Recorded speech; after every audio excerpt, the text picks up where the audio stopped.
The Met Office says an exceptionally strong marine heat wave has formed in the seas around parts of England and Wales. Something extraordinary is taking place in coastal waters around Britain. One striking change is the surge in octopus around the southwest of England. Thousands of tons of common octopus, usually only found in abundance in the Mediterranean Sea and tropical areas, are being caught and sold by UK fishermen. We went home on the Friday and we didn't really have an octopus. They rang me on the Sunday night and said, we've got probably 20 to 30 tonne of these octopus, and it was quite a shock. But while they're having a profound impact on our fishing industry, octopus is still pretty rare on UK menus. We are incredible creatures of habit, so we're going to have to do quite a lot, I think, to move the British diet, which is pretty static. I'm Jaega Wise, and in this episode of the Food Programme, I'm asking the question, should we be eating more octopus? Brixham is home to one of the UK's most well-known fish markets, which dates back as far as the 14th century. Now a multi-million-pound operation with 70% of its product exported into Europe, Brixham has evolved into the largest fishing port in England in terms of revenue received from fish sold. And as of last year, octopus have become very much a feature of the daily catch. I've come to the market to see what's coming in off the boat and get a sense of what it means for the seafood industry as a whole. Manager of Brixham Trawler Agents, Barry Young, is giving me a guided tour. Well, all the fish are in the white trays, as you can see there. It comes off the boat and then it will go behind the grading machines and it'll all get graded into sizes, and then it will be put into the white boxes. And then we upstairs on a cloud-based auction will sell it to sort of across Europe and across the UK. Wow, so is it quite a big operation? Oh, it's a massive operation. How much money turns over here? Well, last year was 77 million. Million. Wow. It's very cold in here. How cold is it? We can't go down to the minus in, obviously, below freezing, so we keep it at sort of 2 degrees. Whew. So, yeah. 2 degrees. Just warm enough to keep the fish fresh, because all the fish is fresh. So, prime example, we've got bass. Oh, wow. Don't be shy to touch it. Don't be shy to touch it. Yeah, okay. Holding a fish. There you go. Okay. How cold that is. Oh, yeah, I can feel it's very cold. It's actually very heavy. Do you think? Yeah. There's a lot bigger ones than that. Oh, trust me. really? Yeah, a lot bigger. That's my first fish. Is it? So, octopus. The octopus is a little bit like the Spanish Armada, really.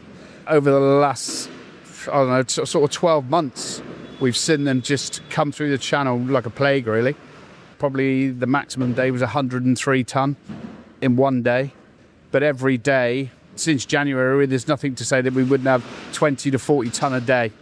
And how much octopus would you normally get in this part of the UK? Before the octopus came, we would never have any. But now we're just getting sort of tons and tons of them. Okay, so if it's been such a massive change, how have you been able to adapt? That was quite interesting, really, because we went home on the Friday and we didn't really have an octopus. They rang me on the Sunday night and said, we've got probably 20 to 30 tonne of these octopus, and it was quite a shock, really, because we had to let all the buyers know. They had to get into their buyers out into Europe and just say, this phenomenon has turned up at Brixham. Can you buy it? Is there any call for it? And then we had to find out what sort of octopus it was. We found out, obviously, it's got a Latin name of vulgaris. We had to do a lot of homework into it on that sort of Sunday before we started selling it. And luckily, the buyers sort of pulled it out of the bag and it made really, really good money. So you have this product on the Sunday that you're not sure what it is, you're not sure what species it is, you're not sure if it's going to sell. Yeah, well, yeah. And then you've got to figure it out. Yeah. What about demand? Is the octopus caught in Brixham, is it popular? It seems to be a lot more popular into Europe, which it all gets sort of shipped out to sort of Portugal, Italy, Spain. For me, I think it's a lot to do with the public. We just like fish and chips. We don't get the sort of beach bars like they have in Europe, in the Mediterranean, in Portugal, the really nice little bars with the hot weather. We don't get that here. So Brits don't eat octopus in the same way? Yeah, and I think that's just a lot down to the culture that we live in. Right. This is octopus in these boxes. Wow, okay. So this is all going to Holland. And in terms of money, how much have you been able to turn over from octopus? So far this year to date, weight is 1,754 tonnes and the value is just over £10 million worth. That's a lot of money and a big proportion of your business now. Yeah, it will be a good share of our business. If it carries on for the next 12 months and it gets up to sort of 20 to 25 million, it will be a good share of our business, yeah. Is that replacing the sales of any other fish? If there's more octopus, is there less of other types of fish? We're not really seeing much of other fish, as in sort of the prime fish, the turbots, the brills, the bass that you just had in your hand a minute ago. We're not seeing things like less of that, but we are seeing less shellfish, as in crabs, lobsters, crayfish, and obviously the demand for them has sort of risen now. Obviously the consumer now has to pay the dearer price for them sort of things now, because that's what will happen. The price will go up as the product gets lower. And do octopus eat those shellfish? Yeah, it's basically like a McDonald's for them, I should imagine. They're just down there eating all the shellfish so they can get crabs, lobsters, scallops, crayfish. They're just eating all the shellfish. So those markets may suffer? Yeah, them markets suffer, which obviously makes the consumer will pay more money for shellfish. We'll return to Brixham later in the programme to find out whether octopus is now replacing shellfish on local menus. But I wanted to find out a little more about where the octopus is coming from. Dr. Bryce Stewart is Senior Research Fellow at the UK Marine Biological Association and has been studying the phenomena since it first appeared on our shores in January 2025.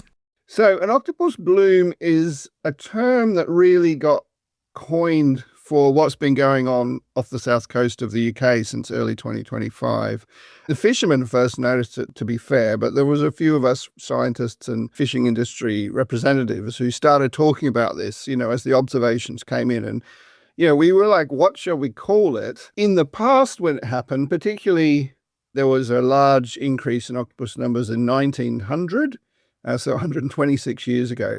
And then the terms were very derogatory. It was called like a plague or an invasion. Some of us came out with this term bloom, but others of us were calling it things like outburst and surge, etc. But bloom seemed to be the term that stuck with the media. So we basically decided just to embrace what most people were calling it rather than calling it all sorts of different things. Because what I was finding was people were saying, what's the difference between a boom and a bloom and a surge and an outburst? And they were all terms for the same thing, basically. Well, bloom sounds quite positive, doesn't it? You get a bloom of flowers. Yeah, maybe that's it, and I think it encapsulates what really happened as we went from this species being really very rare, and as you say, if you think about a bloom, which normally happens in spring, in your garden, you go from a condition where there's, most of the plants are quite withered, if not dead, etc. And then suddenly when spring comes, everything comes back to life and we see this proliferation of life. And effectively, that's what happened at the start of 2025 with common octopus. So they went from being extremely rare to suddenly, within a certain area on the south coast, extremely common. And what causes the octopus bloom? The common octopus as a species is adapted to warmer conditions that we would normally get in the UK. It's common in places like the Mediterranean, southern Europe, so Spain and Portugal, and the north coast of Africa. But certainly this year and really over the last few years in the UK, we've had much warmer than normal temperatures, predominantly down to greenhouse gases, so climate change. And that same thing has been going on under the water as well, particularly off the south coast of the UK. So what we did when we were researching this particular bloom was to look at both this bloom and also ones that had happened in the past in the UK. So there's one in the early 1950s, there was a smaller one in the early 1930s, and then another one around 1900. And in all cases, those years were much warmer than usual. But that only explains part of the story. And there's this quite common pattern where the blooms are first seen in places like Brittany in France, and then in the Channel Islands, particularly Guernsey. And then the year after that, we see the bloom here. And that's exactly what's happened with this latest bloom. So we ran some simulations. What happens if octopus breed, in Guernsey? Where do they end up? And they basically ended up on the south coast of the UK, exactly where they were found. So all of those things sort of added up to tell us, okay, we are pretty confident that that's where the octopus came from. to arrive early 2025 on British southern shores. Since then, they've been breeding. And this is what's really unusual this time. We've, particularly from scuba divers, had lots and lots of records of seeing octopus mating, actually some video of that, and also lots of photos of octopus guarding eggs as well. And then just to complete the circle, we've also seen observations from divers and fishermen of basically small baby octopus, maybe 10 centimeters long. So things have changed in this last bloom compared to what's happened in the past. In your view, do you think it could be permanent? I think a really critical thing is, in the past, if you go back certainly to that previous big bloom in the 1950s, we used to get really cold winters. We have not had a really cold winter like that for quite some time. I think you'd probably be going back to around 2010. And so what's happening is the octopus are surviving over winter in UK waters. And again, that seems to have been quite rare in the past, whereas now it's quite common. And in fact, there were some really large commercial catches, for example, in November and December last year. What about the impacts of the octopus on the marine ecosystem as a whole? That first came to our attention, the effects on the local species here in the UK, through fishermen. So they were seeing lots of crabs and lobsters, even scallops in their fishing pots being killed or otherwise damaged by octopus. With the scallops, it's really extraordinary because you wouldn't normally find a scallop in a lobster pot. So the only explanation is that the octopus were actually catching them outside and putting them in the pots as like a larder, basically, keeping them to eat later on. And we know they do this sort of thing because you often also find rocks and old shells and things in the pots that the octopus have put there. It seems like they're almost making the crab pot into a den for themselves, not knowing that at some point they'll be hauled up to the surface. Dr. Bryce Stewart from the UK Marine Biological Association. Back in Devon at Brixham Fish Market, manager Barry Young agrees that the arrival of the octopus is proving a mixed blessing for the seafood industry. Some are happy because it's an unexpected windfall, but some people obviously that can't go to the area and catch it, they're obviously fishing for crabs, lobsters, crayfish. I would say it's got to have affected probably 50% of inshore potters. It's quite worrying for a lot of them. If they're not earning, they are earning bits, but they're not earning what they should be. Some scientists are saying that this could go on for considerably longer than previous octopus blooms. I mean, are you prepared for that? Would you be happy about that? That's a difficult question to say whether I'd be happy, because I'd still be running a fish market, but I probably wouldn't be running it in the way that we're currently running it now. Our whole operation would change. Are we ready for it? We're obviously ready for anything, because obviously fishermen are resilient characters and they just turn overnight. Basically, they do what they have to do to make a living. They're hunters at the end of the day, and they're the last of the hunters, and they will continue. Do the British public need to get on board with eating more octopus? Absolutely. I think they do. I think the British public need to eat exactly what we have. We have one of the best fisheries in the world, and it's right on our doorstep. I think people like your local chefs, you've got your Mitch at Rockfish and people like that do fantastic jobs in promoting exactly what we've got on our doorstep. And for me, I love all fish and I will try any sort of fish. Octopus, I love octopus. I think it's brilliant. I eat it when I go to Italy or I go Portugal or I go Spain, wherever I go. I will always have octopus because I think it's a fantastic fish to eat. So whilst Barry wants to see more of us eating octopus, I'm keen to find out if it's actually making it onto British menus. The Mitch Barry was referring to is Chef Mitch Tonks. He's the owner of Rockfish, a chain of seafood restaurants all coastally based, which pride themselves on serving up fresh, sustainable fish. One of them is here in Brixham, but despite the abundance of octopus, Mitch tells me it's not being served at Rockfish. It's an interesting one because eating octopus is a very, very, very particular species. You need to cook it in a certain way to bring out the kind of the qualities of it. So the skin has got that lovely gelatinous texture. You need to eat it just warm, and you need to poach it properly, so that you get a really kind of lovely texture of it. It'll take a long time for people to learn that skill to be able to do it. So to sort of get it into the British diet, difficult. Forgive my ignorance, Mitch, but can you not just make calamari? No, that's absolutely, you can't. I mean, first of all, it needs to be frozen first. So you need to freeze it because it tenderizes it, just sort of breaks it down.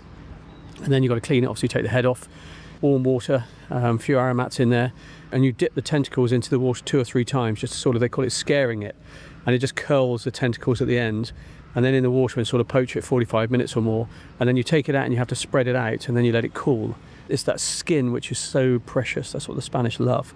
It's not just the texture of the white meat in the middle, but the skin around the edges. If you imagine, it's like a pork trotter. You know, you've got that really lovely gelatinous sort of fatty texture, and that's what they love. And of course, you know, sliced on a board with some New Seasons olive oil, a little bit of salt and paprika, glass of sherry, perfect. Rainy England, it's very different. And that sounds like a lot of prep in the kitchen. It's a lot of prep for a home cook, but actually we work with a cannery for all of our canned range in Asturias, and we got them to cook some octopus from Salcombe. And they take the legs off, they put them in a bag and they steam them. And then the octopus, really, we're going to taste some. You just put it into boiling water and you allow it to come up to a temperature, and then you take it out and slice it and it's ready. Barry and I were just saying in 2 minutes ago, it sort of makes you think, how do we get a unit together with some big boiling pots and start producing the English octopus as a product? Because it needs to be a product. You did scoff at my calamari question, but seriously, why can't you make calamari? Because it's too tough. I mean, squid fries really, really quickly. You know, it's a thinner cephalod, but the octopus is a Gotcha. Yeah, you see what I mean? Gotcha. So that bit of ignorance from me, yeah. am I representative of 95% of the British public? I would say probably 99% of people are incredibly frightened of seafood. They want to eat seafood, they absolutely love it, but they're unsure of what to do with it. It's an interesting thing. I mean, on the one hand, you're very pro catching British fish and selling British fish, but on the other hand, there's octopus being caught in Britain that you're not able to deal with or handle or sell in the restaurants or the shops. Yeah, and I think it's generally because we're not geared up in our kitchens to cook it. But also in Spain, when you have it, you'll have a few slices on a board with paprika and olive oil, delicious. Over here, we're used to having a big piece of protein, but to sort of take an octopus leg, pre-cook it and then barbecue it, you're talking about probably something on the menu that might be late 30s, and it's, you know, it was whether people are prepared to actually pay £30 for an octopus leg and salad when it's something they don't really understand. So before this octopus bloom, would you have ever served octopus on the menu at Rockfish? No, I think it's one of this, because it's not a local species, we wouldn't have, no. It's now prompting the question. I mean, people are trying it, right? And the adventurous are eating it. People are curious. But it's very adventurous. But it's the adventurous. And, you know, like all these things, I mean, you know, by the time we campaign and get it on people's plates, it could be gone. So this is the octopus tentacle. You can see that's been cooked in the bag. So what they do in Spain, the octopus goes in the bag, they seal it. They'll cook it in warm water until the octopus is tender. And so all you need to do with it is to put it straight into boiling water, and you bring the whole thing back. So you've got a pan simmering away. We'll just give that sort of, you know, 7 or 8 minutes to actually just allow that temperature to get through the octopus. And that's one easy way that consumers, you know, I think if people could buy octopus like that, it would be great. But I think that's about 15 or 16 pounds, that octopus tentacle. That small piece? Okay. Yeah, so the time you're taking the head and, you know, and the octopus being cooked, it's quite an expensive product. So Mitch is yet to be convinced that octopus could become a staple part of the Rockfish menu. I wanted to visit a restaurant where it does make a more regular appearance. I've come to the Sea, a fishmonger's raw bar and restaurant in Chelsea, London. The venue prides itself on sourcing its seafood from British shores with just 24 hours from catch to counter. I met founder Alex Hunter and his chief fishmonger Hervé to find out how long UK caught octopus has been sold there. There we go. Have a lovely day. Thank you. Bye-bye. Up until a couple of years ago, all the octopus we were buying was coming from the Mediterranean. And last year we noticed this glut of octopus that had come up from the Mediterranean to the southwest waters, and they came in force. You know, they have huge volumes with them. They came throughout the summer, and then they went away again, and we thought, okay, that's that. And then in the winter, they unexpectedly came back, and they've been here ever since. And they're now dominating the markets in Brixham and Newlyn down in the southwest. And I'll give you an example. On Newlyn market one day last week, there was 9.5 tons of fish landed. 9 tons of it was octopus. On our main menu in the restaurant, octopus comes on and off. So we tend to do it as a special. Our menu up here in the bistro and on the terrace actually changes in some respect daily. So we really play on what's at its best on the day, what's the best price, what our fishermen are catching. So the octopus comes on and off. We have it as a takeaway dish. So we do it with a potato salad and a mocha verde, which is a lovely, light, fresh, kind of summery thing, perfect for picnics or a light lunch at home. That's kind of on permanently, and that's been on since we opened this space a few months ago. And Hervé here is sold at retail to anyone that asks. We service quite a lot of private chefs in the area here, and sometimes they have special requests like that. And I guess you have some regular customers who are just more adventurous with their cooking and would order octopus. Do you sell a lot of octopus? It's picking up. It's picking up. We do have some regular customers that also ask for it. There is also a reason of how we introduce it to customer. If you want more lobster, more clams, more shellfish, more mussels, because they're all being eaten by octopus, then if you consume more octopus, then you'll be able to have all the rest as well. Most people are challenged by fish, particularly a broad range of species they're not used to trying. And what we try and do here is turn fear into discovery by giving people confidence on how to cook things. And sometimes that's cooking it for them. So hence our octopus salad to take away is probably the easiest entry to understanding octopus or getting to know octopus. Cooking it yourself from scratch can be challenging. So we offer a pre-cooked version. And of course you can have it in the restaurant if you want to have the sort of bells and whistles version.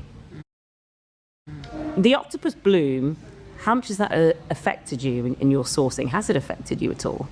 That drives the prices on whatever the octopus is feeding on, which is shellfish, lobster, because it goes in the pot where you catch lobsters and crab. That drives the prices up, and then the supply is getting lower. Do you think your customers know anything about this octopus bloom? Do you think they have any interest in the fact that there's more octopus on the market? They are more interested in doing it. I mean, our job also to bring some knowledge to people that come and buy, that are open to it. We don't sit here and be all worthy and say you must eat this and not this, but we do try to push customers towards the things that we think that are most in season, are best value, and caught with the lowest impact methods. This diversion of species, getting people to eat a more diverse range of fish, is the best answer we have to low stocks on the main species that we're seeing with things like cod. We did speak to a marine biologist, and he was of the opinion this octopus bloom potentially could continue for a long time. How would you both feel about that? I think we are expecting it to be around for a while longer, and we're looking at new ways to buy it, to treat it, to sell it. We are actually working on we're going to experiment with some smoked octopus. Ooh. So we're working with a smokehouse in Devon. They're going down later this week to trial some light smokes on octopus and see what the results there are like. Watch the space. Exactly. Oh, is that food? Oh. Oh, wow. Thank you so much. Nick, our head chef. Through this. Yeah, absolutely. So, got a couple of different versions. Just kind of want to be able to show that you could have it both chilled and hot. Both cooked the same, but when one's been grilled afterwards.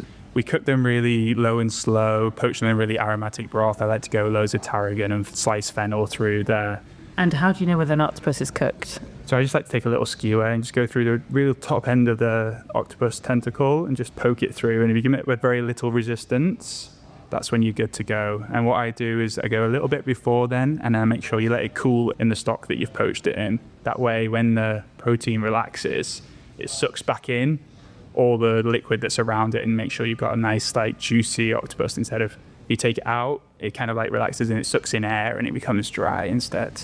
This is just kind of the best of summer at the moment, really. It's got some fennel, some different types of mint and basil in there. And then we've made a consommé with all their tomatoes as well, earth-grown tomatoes, a little bit of fig leaf oil. And then the octopus itself in the aromatic broth, chilled in there, really simply just dressed with olive oil and a touch of salt. Excellent. Let's have a taste. That is so beautiful. It's so soft. Yeah, so soft. Relative. Yeah, it really is. There's a really fine line between being able to keep the skin intact and getting a really soft octopus. And if you can kind of get it in the middle where it's just doing both of those things, that's where you want to be. The texture is so unbelievably stunning. Not remotely rubbery. No, not Soft, at all. It's gentle. If you've done it right, then it shouldn't be at all. Like, it really shouldn't be. This is pretty special. Oh, great. Thank you. Are you pleased? Yeah. Yeah. And what about this one? Let's go with this one. So this one, you've got same octopus, and then we've taken some red peppers, we've juiced them, and then we separate some of the fresh juice, and we reduce the rest of it down so it goes really nice and sweet.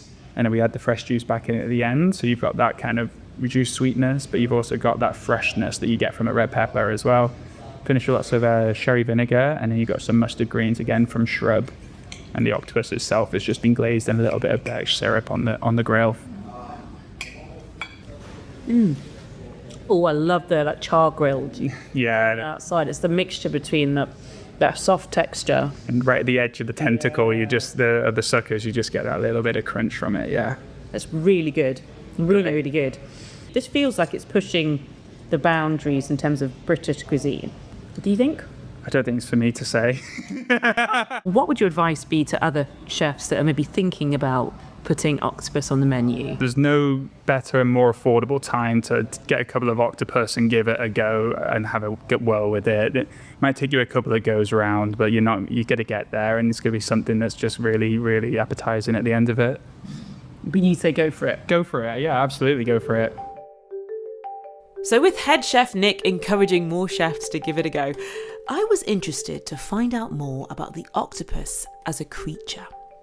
In 2020, a Netflix documentary film about a man forging an increasingly intimate friendship with an octopus became an unexpected lockdown hit. My Octopus Teacher was a global sensation and achieved massive commercial success, winning multiple awards, including an Oscar. More recently, the adaptation of the book Remarkably Bright Creatures, again about the possibility of human beings forging relationships with their cephalopods, has been another massive success for Netflix. Marine ecologist Dr. Bryce Stewart tells me the human fascination with octopus has been evident for centuries.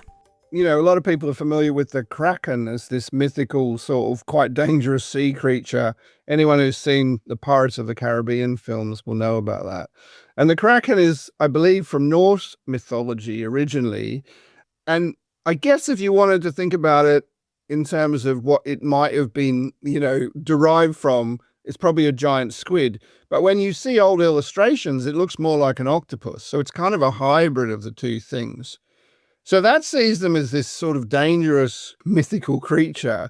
But in other parts of the world, so particularly in the South Pacific, for example, octopus are revered in Polynesian culture. So they're sort of seen as divine protectors or spiritual guides, for example.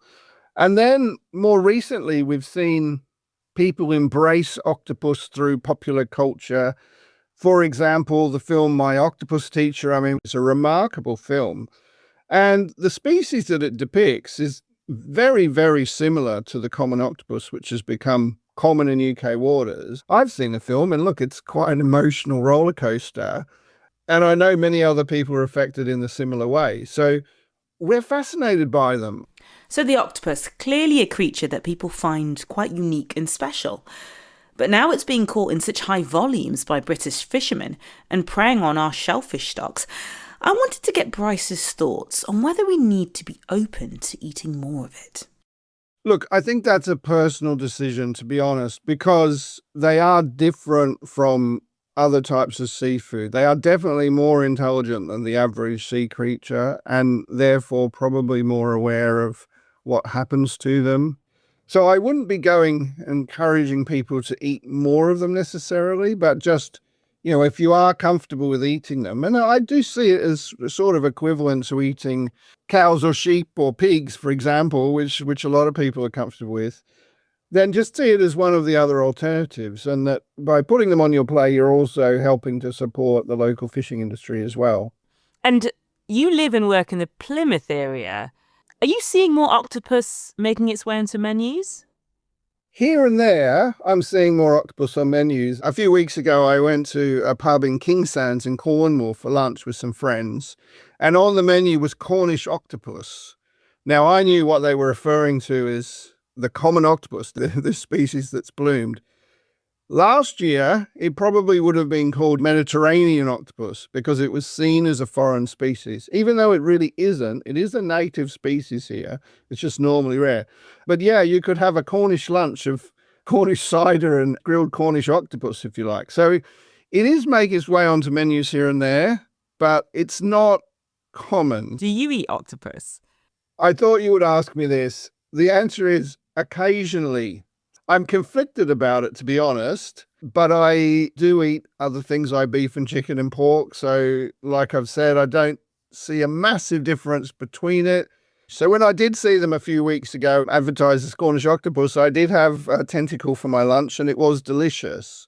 That's a personal choice. I think I'm relatively happy with it.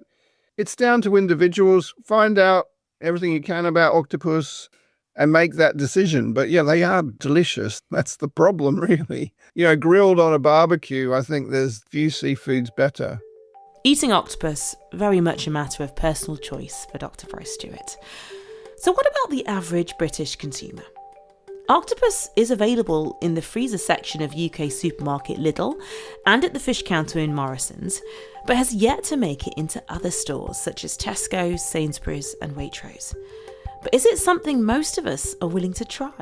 I've had it grilled, I've had it fried, had it on a barbecue. Oh, so you're quite an experienced octopus. Yeah, I've had quite a lot of it, octopus, yeah. Okay. I really enjoy it. Would you ever buy it and cook it at home? I've never cooked it myself personally, no. Because it's hard, otherwise it goes a bit rubbery, doesn't it, if you overcook it, so I wouldn't know how to cook it. I've bought it pre-cooked, but I've never felt confident cooking it myself. Our family tends to like it and eat it. I mean, it's obviously so smart. It's got to be one of the smartest creatures in the world. I think it's beautiful. I mean, when you see these videos of them, remember that one a few years ago where it sort of went down the hall, like it escaped out of the thing and like, it was like a human. It like used doors and hallways. I mean, who wouldn't be entranced by that? It's amazing, Would you eat one?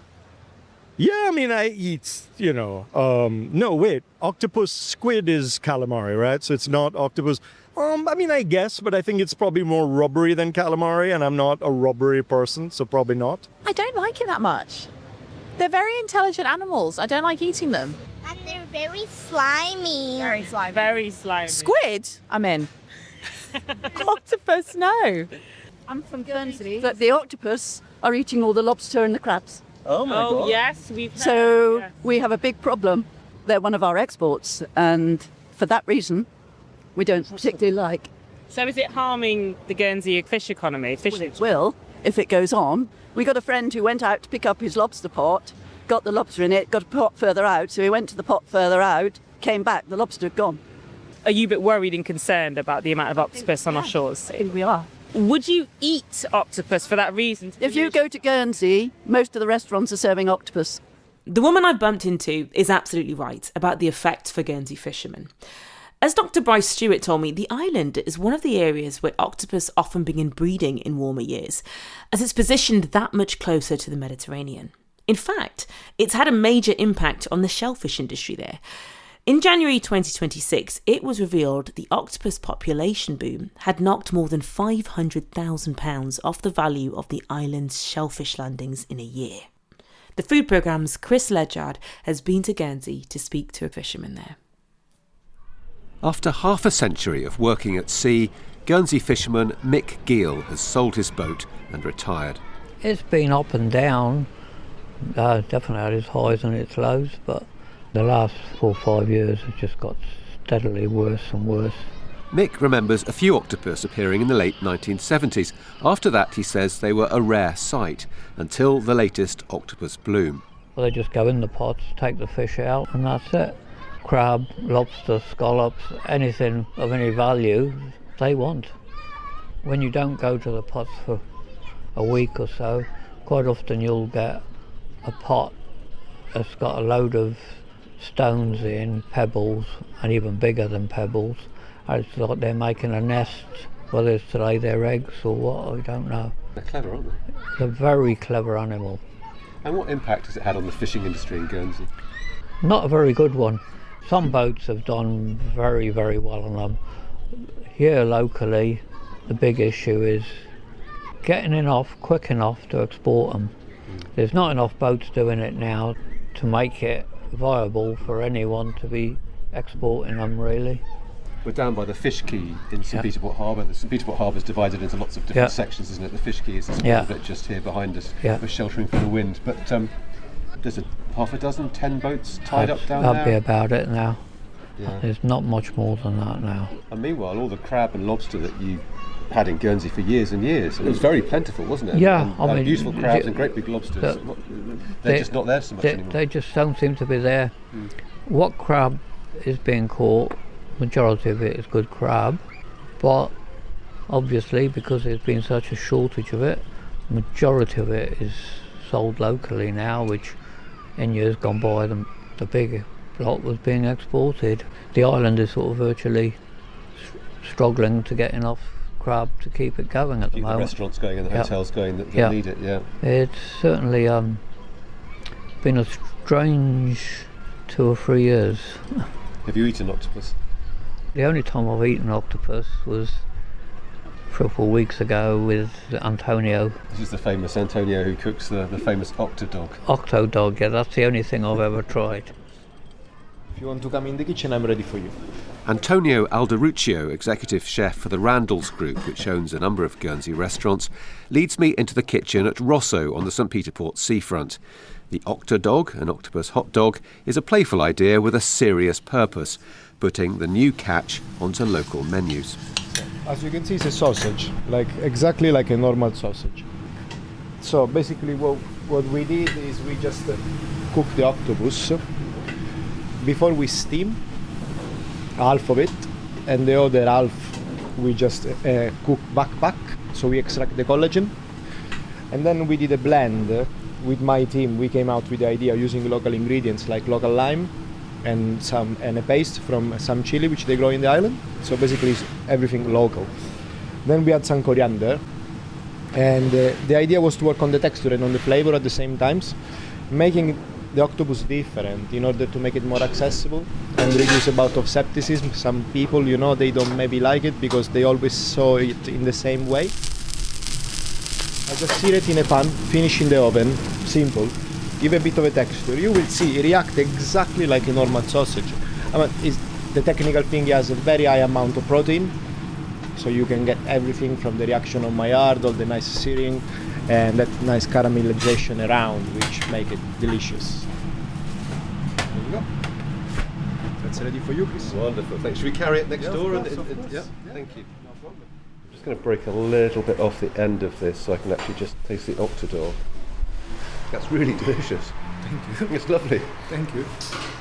It's got that lovely sausagey texture, but it's not overpowering at all. We did this on purpose to don't make it too much on the seafood side of the flavor, which sometimes people, is an approachable way how to have it. It's very well balanced, I would say. It's quite subtle. But the usual approach don't really work much. Even when I used to live in London, everywhere was this octopus carpaccio and always the kind of same way how to use it. In south of Italy, we use it quite a lot in different way, but still, it's the octopus, it's the tentacle, so people are quite skeptic about it. For Guernsey fishermen, the surge in octopus numbers has been a blow to an already struggling industry. A small donation goes to the charity The Fisherman's Mission from each Octodog Antonio sells. And as for what his customers make of them, I said always taste is personal, something personal. We can't please everyone. But most of the time, first of all, the funny name. And then, as you just mentioned, the subtle taste. And if I don't tell you it's octopus, which sometimes happen, people don't even think about what it is. They said, oh, it's a very nice sausage. Yeah. How do you call this sausage? And we just say after Octodog. Antonio Alderuccio serving up Octodogs to Chris Ledyard on Guernsey. And back at Rockfish in Brixham, dishing me out some octopus on the terrace, Mitch Tonks seems to be coming round to the idea of putting it on the menu. So this is the octopus, and I char grilled this part of it. A little bit of sauce romesco, a small little bit of paprika, and some good olive oil, and that's it. This was the stuff from the bag? This was the stuff from the bag, and I think this is the way that if people were going to eat it in England, all they've got to do is just poach it straight from a bag, no preparation, tip out the juice, and then slice it and eat it. For someone who'd never tried octopus before, what can they expect? When it's been cooked properly, it's very tender. I quite like a little bit of bite to it, but I don't want it to be chewy. And you've got quite a rich flavour. It's quite iodine-y. And you don't need much of it. You don't want to eat sort of 6 or 8 ounces of it. You just want enough as a little starter, and that's it. Okay. It's the suckers. They're very intimidating, but do not be intimidated by the suckers. Just go. Do not be intimidated by the suckers. I think they have a very particular mouthfeel. Just straight in. Yeah. Okay. The whole thing. Yeah. Okay. Oh my god. It's good, isn't it? That's softer than I thought it was going to be. It's very tender, very soft. Not at all slippery, rubbery.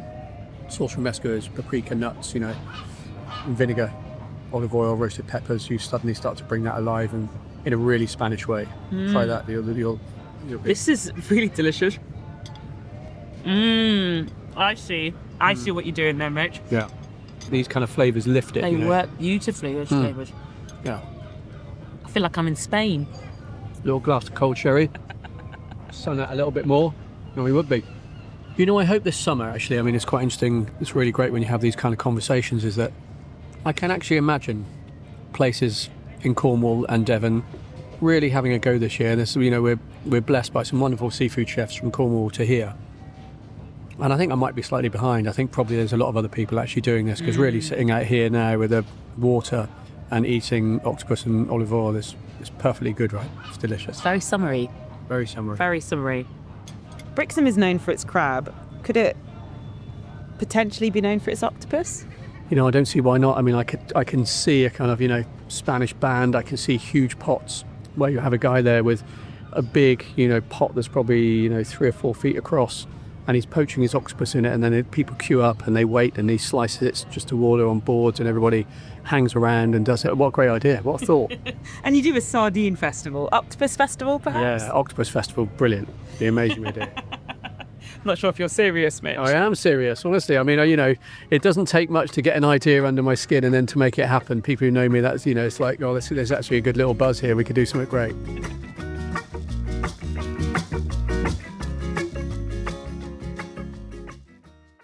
This Cultural Life from BBC Radio 4. I will never go into anything so deep like that again. The world's leading artistic figures reveal their creative influences. Disobey, disagree, disavow.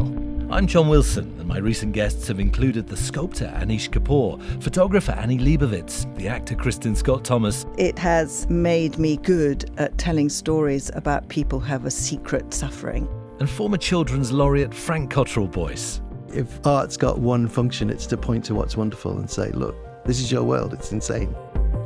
Listen to This Cultural Life on BBC Sounds.